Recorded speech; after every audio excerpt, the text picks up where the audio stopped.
మన విదేశీ విద్యా పథకం రియల్లీ నేనైతే దానికి ఆ, మాటలు వర్ణించలేను సార్. ఎందుకంటే ఆ విదేశీ విద్యా పథకం రిలీజ్ చేసినప్పుడు ఆ విదేశీ విద్యా పథకానికి దాదాపు 67, దాదాపు 70 మందికి నేను నా చేతులారా వాళ్ళకి ఫామ్ ఫిల్అప్ చేసి పిల్లలకి నేను విదేశాలకు పంపించాను. 16,87,87,87,000 రూపాయలు వాళ్ళకి వచ్చేవి. 15 లక్షలు ప్రభుత్వం ఇస్తే 1,87,000 చిల్లరేమో ఈ వీసాకి, పాస్పోర్ట్ కి, టికెట్లకి అని చెప్పేసి సపరేట్ గా కేటాయించేవాళ్ళు. ఫాల్ సీజన్ లో దీంట్లో ఈ 2 సీజన్స్ లో కలుపుకొని మీకు 250 + 250 500 మెంబర్స్ ఇచ్చేవాళ్ళు. ప్రభుత్వం మారింది.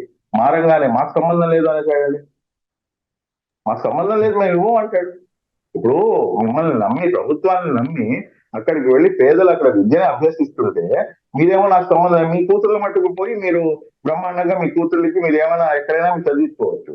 కానీ పేదల పిల్లలు వెళ్ళి చదువుకున్న దానికి మీరేమో నిబంధనలు తీసుకొచ్చి ప్రభుత్వం మారింది నేను ఇవ్వను అంటే ఎంత దారుణం సార్ అది. ఇమ్మీడియట్ గా మళ్ళా దానిపై మళ్ళీ ఇంకో ప్రజా ప్రయోజన వ్యాజ్యం చేసి మళ్ళా దాన్ని కూడాను ముక్కు పిండి మనం వసూలు చేయడం జరిగింది. 25,88,00,000 రూపాయలు మేము వసూలు చేయడం జరిగింది. ఇప్పటికి కూడాను దానికి పెట్టిన కండిషన్ ఏంటంటే టాప్ 100 యూనివర్సిటీస్ లో ఉండాలి.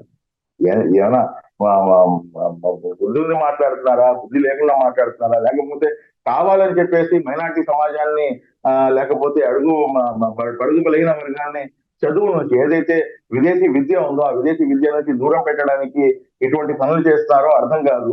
లాస్ట్ కి ఈ మొత్తం ఈ 5 సంవత్సరాలు చూసుకుంటే కేవలం 2 మాత్రమే విదేశీ విద్యా పథకంలో లబ్ధిదారులు ఈ ప్రభుత్వంలో. అయ్యో. ఇంకా దీనికన్నా మీకు ఇప్పుడు నేను ఇప్పుడు ఏదైతే క్వశ్చన్ మీరు రేజ్ చేశారో ఇప్పుడు నేను ఇస్తున్నటువంటి ఈ ఏదైతే మొత్తం కంప్లీట్ డీటెయిల్ ఉందో ఇది ఎంత మందికి తెలుసు? నాకు తెలియదండి మీరు చెప్పేంత వరకు. కేవలం ఇద్దరికే వచ్చారని, ఇద్దరికే వెళ్ళి 2 విద్యార్థులు మాత్రమే గత 5 సంవత్సరాలుగా విదేశీ విద్యకి అర్హులయ్యారన్నది బిగ్గెస్ట్ రెవల్యూషన్. నాకు తెలిసి ఏ మీడియా ఛానల్ కూడా తీసుండదు ఇప్పటివరకు. ఇవన్నీ వాస్తవాలు సార్. ఇది ఒక్కటే కాదండి, మీకు ఇచ్చిన అన్ని అంశాలు కూడా మీకు 36,86,86,00,000 ఎక్కడ, 86,00,000 ఎక్కడ చెప్పండి. అంటే 86 పెద్దదంటే నేనేం చేయలేనండి. మన జగనన్న చెప్పినా చెప్తాడు ఆయన, అదేందయ్యా నువ్వు 36,86,00,000 అంటున్నావు, 86,00,000 86 నంబర్ లో పెద్దది కదా అంటే ఇక మనం మాట్లాడటానికి వెళ్ళలేదు.